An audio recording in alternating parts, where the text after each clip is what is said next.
Hi everyone. hilaryHraefnPorter from Sacred Starseed Healing and Derek Pennant, the Cosmic Messenger, Light Body Technician. yeah. So we are here because we just did the third plane of existence in the Gaia code chakra scrub, which means I was on the receiving end. Doesn't mean that, but this time I was on the receiving end. And Derek was offering the sesh. Mm-hmm. So this is that behind the scenes of like, what does it feel like? What do we do? What kind of stuff do we experience? Do we experience as practitioners, but also on the receiving end? So what you as a traveler would also experience. So today is also a full moon in Cancer. In Cancer. Mm-hmm. Cancer is my moon sign. We love those emotions, don't we? Yeah, anyways. And it's also been a pretty big week as well for us because we're getting ready to release light language album.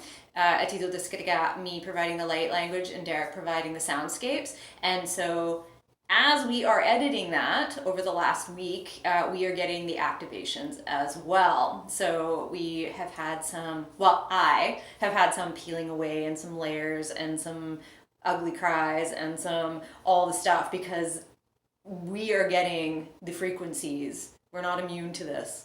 We're not. Oh, just imagine when I'm like putting some of the ambient pieces together because the whole background's ambient music, right? It's like metaphysical ambient. Then you got your light language over top. So it was fun putting all the background together. It was an amazing experience. But then once you put the light language on and you're doing the final editing, even if you're taking like a segment out of the phrase of the whole song, which has a lot of light language throughout it, it's just constantly reactivating that same one. And sometimes you just like got to shift the volume a little bit and it looped 10 times. Then 2 hours later, or during, of course, you realize this is what it's doing to me. Yeah. Like much more than what the track was already designed for. Yeah. Let's just say it's very powerful. It's very powerful. Oh yeah, where I did not expect. I expected it to be awesome. Mm-hmm. I was looking forward to it being awesome, but I had no idea how powerful it was actually going to be. And then you've also been doing plasma. I did a plasma body activation on Monday. I'm still feeling the effects today. Yeah. This is like, 12th dimensional axis grid of the plasma body. It's from Oceana Dean. They have some free techniques on their webpage. She wrote the Voyagers books. It was like a transmission intermixed. Yeah. So those came out in the early 2000s, and they have some very powerful activations for rewiring your entire energetic fields and the systems on Earth too. So it's pretty amazing. Just a couple things this week. Oh my Just a couple, and then we decided to do the Gaia code, which is the 7th dimensional frequencies. Yeah. On the full moon, which really, when I was like, Derek, can we do the next level? I didn't even. It always ends up on these power It always ends up on the you power can't get days. around it if you tried. So what happened today? So I'll talk a little bit about my experience. This was an interesting one. So often what happens is I'm quite animated for the first couple, especially if it's at the end of a day where I've been holding space for people and doing sessions for others. And today, though, was like even more so. My brain was just like tick, tick, tick, tick, tick, tick, tick, going. And I did end up leaving my presence, my physical being for only a couple levels. So this ends up being 14 levels. And so for 2 of those planes, I definitely had left. And then I came back. And it's not like you come back and you're just like, oh yeah, I'm here. That's right. I came back and I was like, so. And then I was like, I'm going to lay over on my side for a little bit. And so I turned over on my side and I was like, yeah, and I stared at some paintings, and then I was in child's pose for a little bit, and then I was sitting up for a little bit, and then I was on my other side. And well, it was kind of lovely though, because behind Derek, shuffle just for a sec. See, you can't see them too close up, but Derek's activated artwork. So when I laid on my left, I could see Derek's activated artwork. So I ended up finding things in there that I hadn't actually seen before, and I was just like zoning out and like really going into those, like the Merkaba and stuff like that, and just like feeling that. And then on the other side is one of my paintings called Whale Eyes, and then I'd be like looking at that and just being like going into the depths of these pictures. And that's the thing, is if we take the time, because we get some art up on the wall and it's doing frequencies, all the stuff we make, right? It's activated. Mm-hmm. But when you just start to scry into them and really zone out with them, they hold so much more. Yeah. codes, sacred geometry, all sorts of, photonic light and like frequencies come out of them because they were energetically produced and then encoded in the first place. Yeah. With intention for that process. So that's one of the things that came up while I was like fidgeting around, because you're like, well, isn't this working? Right? Because our brain goes there. It's like, well, if I'm not perfectly sitting like this and I'm not exactly doing this position and blah, blah, blah, then it's void. No. But it's not true. Because if we think about it, we can do distance sessions. So you think about like distance Reiki and distance energy healing and all these distance sessions. It's not null and void when it's across that way. So why would it be null and void if you're shifting and moving within the space that you're in? So I was still in the vortex of the grid, of the crystal grid and the sacred symbols. But I was moving, and it wasn't like I was just fidgeting. I was getting the input of like, here we go. I need you in this position now. Now you're going in this position. When I was in child's pose, my head was actually at the bottom of the grid and not at the top. And I just kept feeling like I was being birthed back into the mother. And then out of the mother. Which came up in your messages. Yeah, and that came out in the messaging, right? And so it was a reminder that the work that we do doesn't stop because all of a sudden we're not holding our body in that super specific position. Because I'll have clients be like, well, I don't know if I should shift. I'm like, all movement and sound is welcome on the table. Like, because there's stuff that comes through us. Mm-hmm. We don't become just receptors and transmitters. We're an active participant in the process.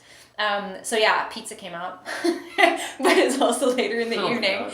But there's always a lot of humor in there too. There's always a lot of humor, and at one point I was feeling really like, but rabbit also came up, and rabbit is about playfulness, right? And at one point I was looking at Derek's hand as he was activating one of the symbols, and I just wanted to be like, snip, snip, snip. You and could try, but the current will still right? go. I was like, I'm blocking this, and I just had this like crazy like, let's go, what are we doing? Right? So it was this. Somebody's been listening to the Light Language album. It was a major, so it's, briefly, it's about exiting the matrix and a new earth activation. And there's one on there called Compassionate Severing. There's also releasing fear and dissolving anger, and which was a whole thing within the sleep realm. And then I got to the Compassionate Severing and it just broke me open. Yeah, so... Mm-hmm. So that was my reception tonight. Who knows what's going to happen in the next couple of days, but I definitely have right now a level of clarity, and Derek knows this. All of a sudden he's like, how did you do all those things in that short span of time? I'm like, what are you talking about? I only did those time. Yeah, exactly. You start to be able to bend time and shift space. And it happens a lot, so that's kind of where I'm at right now. And sometimes it happens when you're looking at reality. We all have a different lens. We can say it's all the same, but it's not. There's some commonalities that hold natural law together, but it's different for each being. Mm-hmm. But the neat part about this is that I'll like watch you do things physically, and they won't look like they're moving any faster than any other time. But yet, while that's occurring, right? Supernatural experiences, but we're doing them naturally all the time. Yeah. And then you'll do it, and then somehow 16 million more things happen in that whatever time and space sequence we'll call it, right? Yeah. It's all quantum. And I'm like, I'm not doing anything different, but the one day, I can't remember which one we'd done, and I could feel like my speech was like exponentially more rapid. My movements, I was like, yeah, I did everything, let's go. And you were like, I just moved the table. I'm like, no, I just did the 10 things. You're like, what are you doing? So just to refresh you too, so we have the 14 planes for the Gaia code. We're doing the focus symbol. Mm-hmm. So we're on the third layer of that, which is the Solar Plexus yellow zone, and that carries through. So the main 7, right, that we have, those are the 7 planes of existence. When we do the Antakarana that goes above the head, those are the upper planes, and then I call these like the lower divine planes. Lower does not mean less of. Yeah. They're just going into that real planetary feel. And then, of course, you have the Pleiadian Star Code, which is transdimensional planes. Yeah, and so I see the Gaia Code because we're going down into levels. It literally, every time I enter Gaia Code space, I see like, it's like when you'd have the section of the Earth and you'd see the different layers of the Earth going down to the core. It's like that. Like you're going that deep into the Earth core and into the Earth core within yourself, and that vibrational parallel that ends up happening going through it. And so we're taking Two things I want to say because it clears up both ends for what you just said. So then the Koma Taea is like, that's like the light, the photonic light, the light of our sun, the light of information. And so that's being bathed over top of everything as we progress up, go back down. We hit those bottom layers, Gaia code, but we keep talking about Earth. What the heck's up with that? So Earth is 3D right now, looking to move to the 5th dimension. That's the goal. Tara is our ascended cousin in 5D.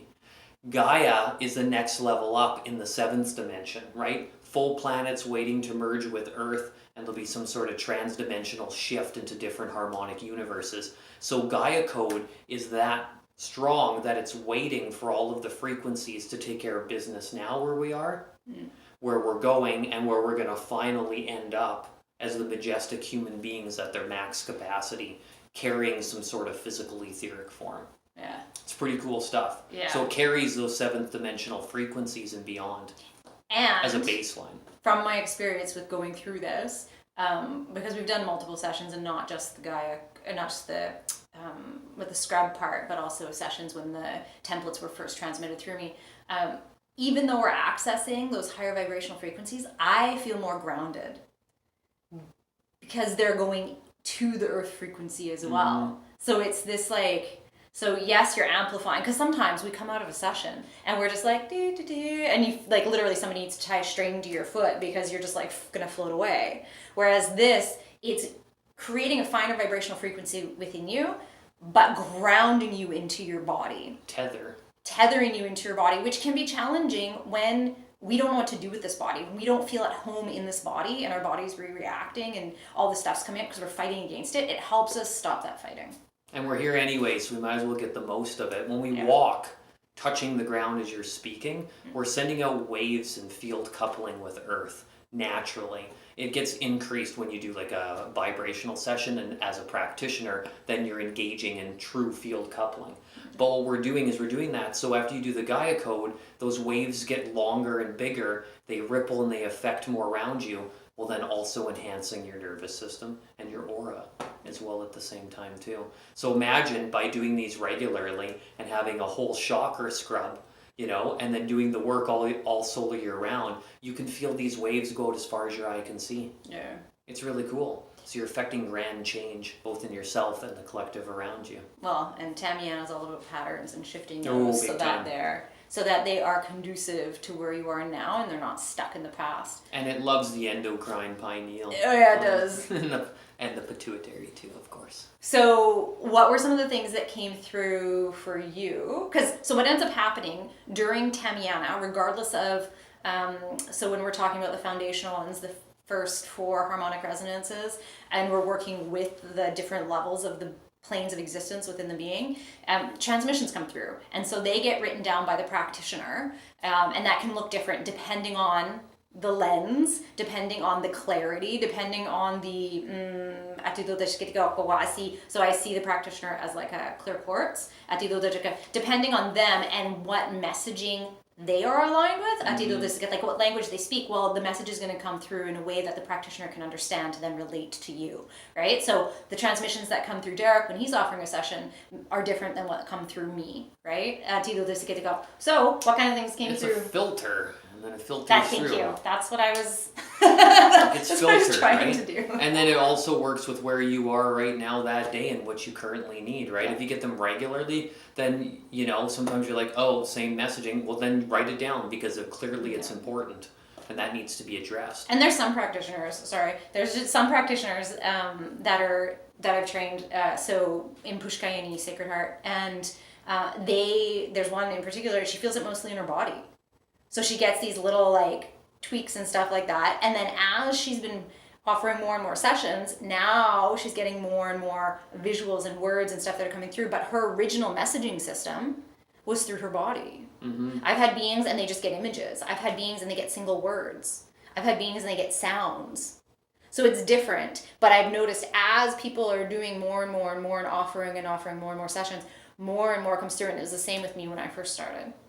So the lights can flash, you can get ear tones, you can get a sensation, this organ could wiggle, and then all of a sudden it's like something to do with the pancreas.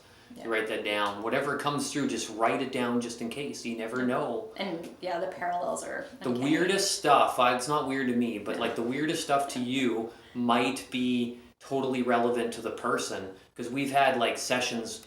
Well, this is not even, Tameana group healing, but like when the chickens came up, chicken out of the oven, all these weird things. Floating raw chicken. From other people reporting them who didn't talk. At a distance. That's what I was going to say, at a distance, because none of them were talking. And it all related. Or somebody's just like, yeah, I felt like, this thing came flying in, and the person on the table after is like, yeah, that's exactly when something floated in the room. Yeah. So it's pretty wild. So a whole bunch of stuff came in. They're on the computer there. We typed them in. I don't remember them all right now, so I'll go through the ones that I can remember. Yeah. Today was a bit different. I usually get insights that relate to, okay, your nervous system's getting repaired, stuff like that. Here comes in your light body. We're on the second stage of the aura. Today, all of them except the last one were all visualizations. Not saying that I don't get those from visualizations, but they were purely just watching a movie reel of you doing things and going in different stuff. And so they were quite fantastical. One was a trans-dimensional space pod. We had other ones where the movie was on the biggest projector ever, and it was showing the entire reel from Lemuria right until now, and you were sitting down there watching it all take place. We had cosmic rabbits come in. Which made, so when we talked about it, I was like, bunnies! And then we looked them up in one of our mini animal guides, and it was talking about playfulness and not worrying, and don't miss the thing that's right in front of your nose, because rabbits have 360 except for right in front of their nose for vision. And so it was talking about that, and just like no worries, and just like that freedom, and I was just like, it literally spoke to all the like fears and worries that the light language album was releasing within me. I was like, what? I know this stuff, but still I'm always like, yes. Then there was a photonic yellow laser that came through and like took apart your etheric body, but it looked like physical in the visualizations, and it was putting all your parts back together, but they're not like that in the etheric plane, but for the visualization purposes, it'd be like your arms over on your neck and this is down. You'd like, you're way better now than you've ever been before. There's a lot more going on behind the scenes, but it promotes that. There's a lot of cosmic laughter, I will say. Yeah. The guys are super hilarious. There's throat stuff. There was the throat stuff. That was the tonal stuff. So intermixing the tonal frequencies that come out of the elementals, the guardians of the nature spirits, the rocks, the plants, and then merging them with Tara, our fifth dimensional cousin that we talked about earlier, and their elemental guides and how they intercommunicate. So you were there with them, watching them. Which is also interesting, because in session over the last 2 weeks, there's been more. So there's the light language comes out. Just comes out with the session and enhances the sessions, and there's been more vocal toning, which has been interesting, because I've done a little bit before, but this is like, I'm just gonna vocal tone for the next 5 minutes. Nice. So I love it. Parallels. Upgrades. You were walking for another one of the planes, and all of a sudden the earth like stayed in one big chunk, like the ground below you left, and then it started glowing, then it flipped and then went right back up to your feet. And so new foundations being laid, and then you were talking about like when your forehead was down in child's pose, and then I had the visualization came through of the Cosmic Mother and being rebirthed from the metagalactic core of the Ultra Goddess. Yes, I know what all that means. I talk lots about us having multiple harmonic universes. Well, all those ones I've ever said to you guys in videos on my channel, your channel, they all make up one universe. Well, there's 6 more, and each one of them have a metagalactic core. So I was being rebirthed through that, Right? Nothing too major. Nothing too major. There is some other stuff, but... There was the one thing that we didn't actually talk about, so I don't know what he's going to respond to this. I ended up feeling on my right rib cage on the side at the back a little bit. So that'd be like a sort of like kidney, it reminded me of like kidney gallbladder, like that whole zone. Mm-hmm. And then I made a comment, it's like, it feels like there's butterflies in there. Or bunnies running around and playing. And well, that was when the laser was coming through. Oh, well, right? Then that makes sense. But I mean, that also could link up to the silver seed atom, which is basically inside of the golden nugget, which is your first incarnational star, top of your solar plexus, over to the right a little bit. Yes, he is. Very first cell when you were born. Yeah. So. Still in you. You know, just a couple things. The memory imprint, that is. Yeah, just a few things. Oh, and the last message was cry it out until you cannot cry out anymore. Cry it all out. Old stuff. Not All crying old because stuff. I now have new body pain, but the old stuff, the stuff that is the patterns, the traumas, the lingerings, the things that hold me stuck. Right. And trust me, it's been a week of that. So I'm just going to keep going. It is a full moon in Cancer after all, which is also my moon. So, hey, makes sense? Mm-hmm. Yeah. So, yeah, a little bit more about the God Code we'll keep sharing as we move through. Next will be Somodase-sa, which is the 4th plane, which is the heart. Yeah, so thanks. I was going to say thanks so much for playing along. If you want to be in the know about all these things that are happening and when we post new videos and stuff like that, please follow along on whatever platform or forum you are watching this video on, as we post on multiple forums. And yeah, we both have our own stuff, so you can follow along with Hilary and you can follow along with Derek, and I'll make sure to put the links below for both of us. I host the Quantum Cafe and Interstellar Lounge. Yeah. Multi-dimensional teachings for multi-dimensional living. Yeah, he goes out there. And it's great. So much data. So I'll make sure to link that so that it's easy to find. Mm-hmm. Okay, so much love and Stardust, and have a great full moon in Cancer. Take care, everyone. Ciao.